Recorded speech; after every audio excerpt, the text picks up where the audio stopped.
कुंदन बिहारी के टूटल रमा हो, ई रुपया ई पैसा मुँह के माया हो।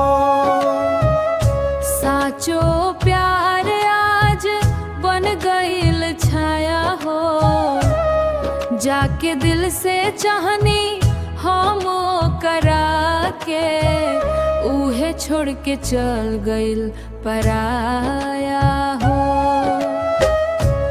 जब तक जेब में रहल नोटवा भारी, तब तक कहलस तू जान हमारी। गरीबी आइल त बदल गईल रंग, टूट गईल सपनमा तहिया प्यार के संग। अब समझ में आइल दुनिया के काया हो, ई रुपया ई पैसा मुँह के माया हो।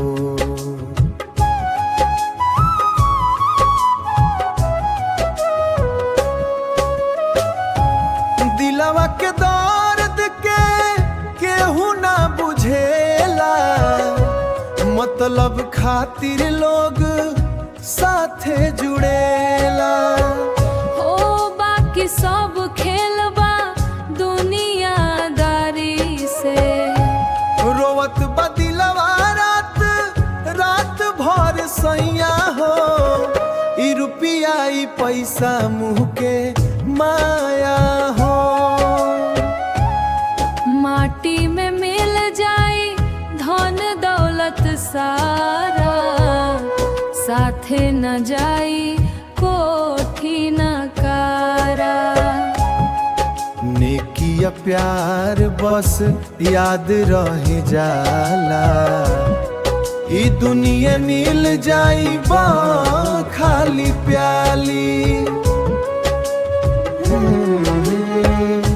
जेकरा के माननी अपन पर छाई, उहे दे गइल हमके जुदाई।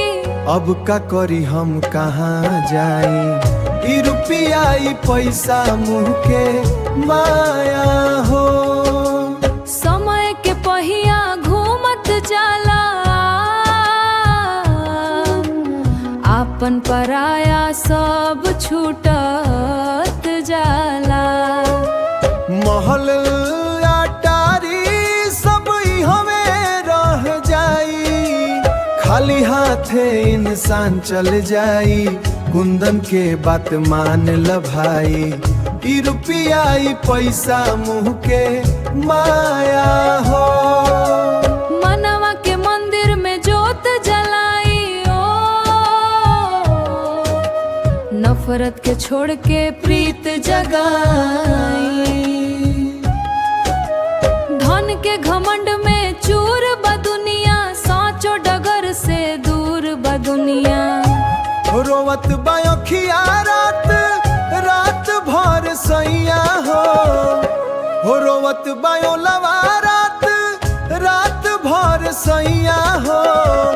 ई रुपया ई पैसा मुँह के माया हो, ई रुपया ई पैसा मुँह के माया हो।